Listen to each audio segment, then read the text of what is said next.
تو سب سے پہلا سوال جو میں پوچھنا چاہتا ہوں وہ یہ کہ روح جسے ہم کہتے ہیں اس کا کیا استدلال ہو سکتا ہے، یعنی ہم روح کو کیسے سمجھ سکتے ہیں؟ آج جو اس وقت سائنسی دنیا ہے وہ اسے ایک کیمیائی ترکیب کا نام دیتی ہے، ان کے نزدیک یہ برین کیمیکلز ہیں جس کے نتیجے میں انسان حرکت کر رہا ہے.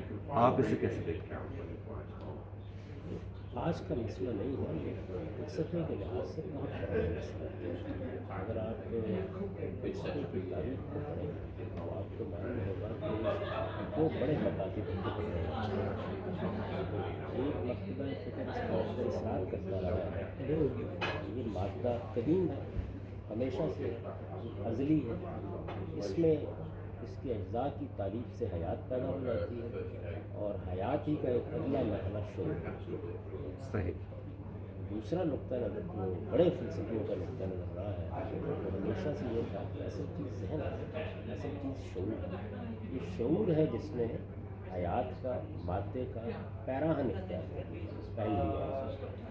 یہ دونوں نقطہ ہے نظر ظاہر ہے کہ قدیم ترین زمانے سے فلسفیوں کا، سائنس سے دلچسپی رکھنے والے لوگوں کا زیر بحث ہے۔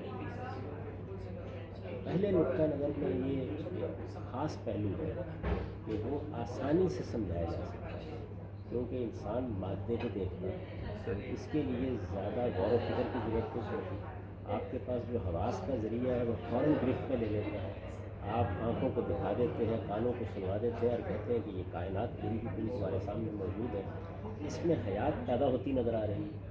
بڑی آسانی سے آدمی کو بتایا جا سکتا ہے کہ یہ دیکھیے یہ اصل میں تعریف ہے جس کے نتیجے میں حیات کا ظہور ہو گیا، اور چونکہ اس ظہور کا آخری درجہ انسان کی شخصیت ہے تو شعور کو بھی دکھایا جا سکتا ہے۔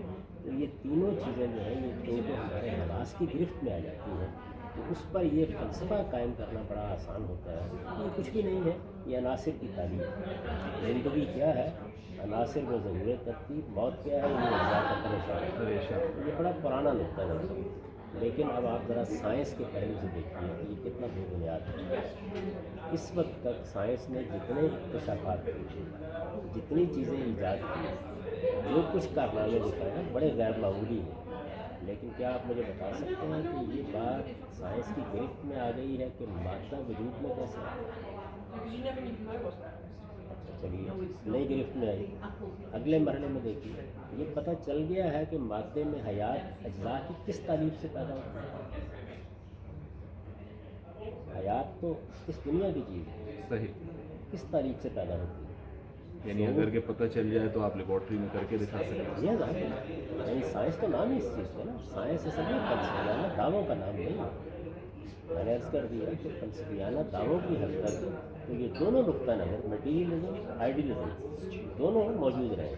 ایک نقطہ نظر ہمیشہ حیات، شعور سب کو مادے کی تعریف کا نتیجہ قرار دیتا ہے، اور دوسرا نقطہ نظر ذہن کو اصل مان کر مادے کو ایک پیراہن کے طور پر، عکس کے طور پر پیش کرتا ہے۔ تو یہ دونوں نقطہ نظر موجود ہیں، لیکن جب آپ کسی نقطہ نظر کو بیان کرتے ہیں تو آپ کو سب سے پہلے اس سوال سے سابقہ پیش آتا ہے کہ اس کی بنیاد کیا ہے، یعنی آپ کس اصول پر بیان کر رہے ہیں۔ جب آپ نے سائنس کا نام دیا تو سائنس کی بنیاد پر لوگ یہ بات کر رہے ہیں اس طرح کی، انہیں بات کرنے کا حد تک پہنچے گا جب وہ مادے کو لیبارٹری میں اثر کریں گے، جب وہ مادے کی تعریف سے حیات پیدا ہوتی دکھا دیں گے، جب وہ حیات کے بعد شعور کو بھی لیبارٹری میں آپ کو پیدا کر کے اس کو ثابت کر دیں گے۔ ان میں سے کسی ایک چیز پر پہلا قدم نہیں رکھا جا سکتا۔ اس وجہ سے اس میں ایاز قدر خود بشناس فلسفہ مت بنائیے، ابھی تو آپ اس میں پہلا قدم بھی نہیں رکھ سکتے۔ ابھی کیا ہو رہا ہے، یہ جو آپ کو اکتشافات بتائے جا رہے ہیں وہ یہ ہے کہ مادے اور حیات پر مبنی اس کائنات کا مطالعہ کیا جاتا ہے، اور مطالعہ کر کے جس طریقے سے معاملات آگے بڑھ رہے ہیں ان کے قوانین دریافت کیے جاتے ہیں، اور ان قوانین کو بعض جگہوں پہ امیٹیٹ کر کے ایجادات کر دیا۔ یہ ہے سائنس کی پوری کائنات۔ اس میں میں یہی عرض کر سکتا ہوں کہ کوئی چارہ ہی آپ کے پاس نہیں کہ آپ اس کی بات سنیں جو آسمان سے وحی کرتا ہے۔ اس نے یہ بتایا ہے کہ مادہ میری ابدا ہے، میں بدیع السماوات والارض، اس کو میں وجود میں لایا، یہ بتایا یہ ایک حق ہے، اور یہ ایک خاص وقت میں وجود میں آیا ہے، نہ یہ ازلی ہے